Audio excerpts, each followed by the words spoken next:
Hello, I'm Tammy Shianbade, Houston-based attorney and host of Ask Tammy Live. Today's question of the day that we're going to be dealing with is, how do I get exclusive rights to my name?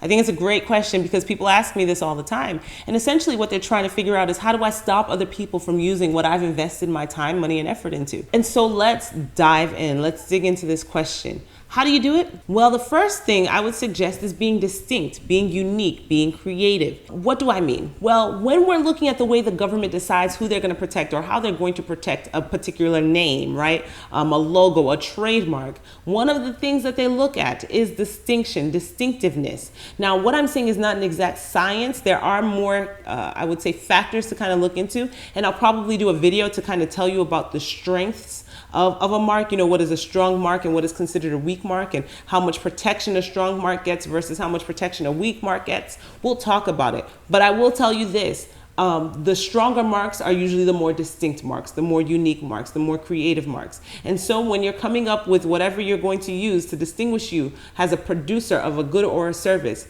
err on the side of being unique, right? So keep that in mind. That's the first thing I would say. The second thing I would say is you want to be the first person to use it. Now, one of the things people think is that, oh my gosh, I came up with an idea. Nobody else has come up with this idea. And that's just not really true oftentimes. Other people have similar ideas.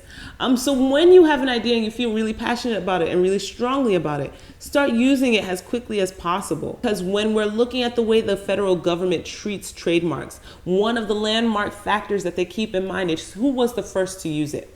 And I want to distinguish that from the third step that I'm going to give you, which is first in use provides more protection than other characteristics, right? So you want to be the first person to use it. But beyond being the first person to use it, the third thing you want to keep in mind is you want to also register your trademark, right? You want to go through the process of filing your registration with the USPTO office, that's the United States Patent and Trademark Office, where you're giving the world notice and you're saying, this is my mark, I own it, I use it for these goods and these services. Anybody else who's thinking about it, guess what? I already own this area. Okay, that's what registering your trademark is. Now, I want to go back and remember, this is the distinction between being the first to use it and being the first to register it. Both of these things are important. Don't take one or the other for granted, right? You want to do both of these things together because that's going to get you the larger amount of protection. And you want to figure out, again, how do I get exclusive rights? Well, if you want exclusive rights, you've got to do as much as you can to protect all grounds.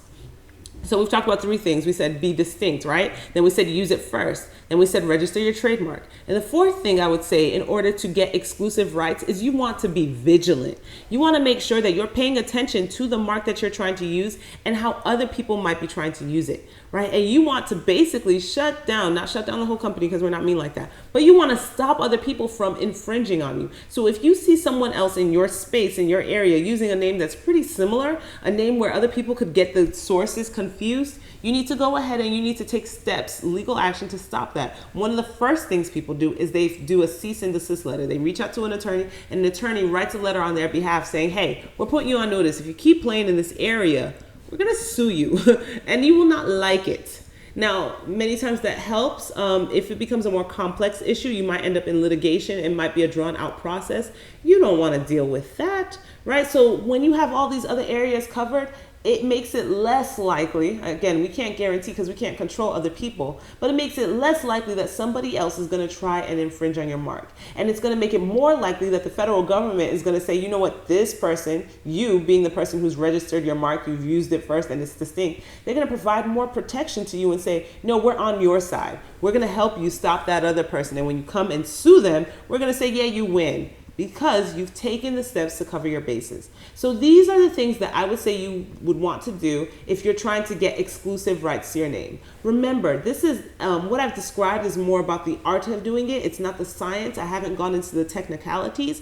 Those are some of those finer details, and you might need to sit down with an attorney to kind of understand what are the other distinct things that you can do to protect yourself. But if you do the things that we've discussed in this video, you have really, really taken some active steps that will truly benefit you in terms of getting those exclusive rights and the ability to stop other people from infringing on your things. essentially you get to do things like what Beyonce does, because Beyonce, she doesn't play. There's a story I probably have in one of my videos. I'll see if I can find it, where I talk about Beyonce versus fiance. Fascinating situation. Guess who wins? Yeah. So that's basically all I have for you today. If you have any other follow-up questions, go ahead and drop them in the comments below. If you really like this video, drop that in the comment below too. Let me know. Like the video, share the video, and subscribe to the channel, because you know we're going to continue to create content that helps you. And then the other thing is, if you want, go ahead and follow me. I'm on the different social media platforms. I'm on Facebook, I'm on Twitter, I'm on Instagram. You can find me at TOS Legal. And on my website, www.toslegal.com, where you get to keep aware as to different things that we have going on. We got our email list, all that great stuff. So don't be a stranger. Follow, leave a comment, stuff like that. All right, that's all I have for you today. Have a great, fantastic week. And be on the lookout for that other video about the strength of a mark. That's going to be the next one, because I think that's a really important topic and I think it'll help. Talk to you later. Bye.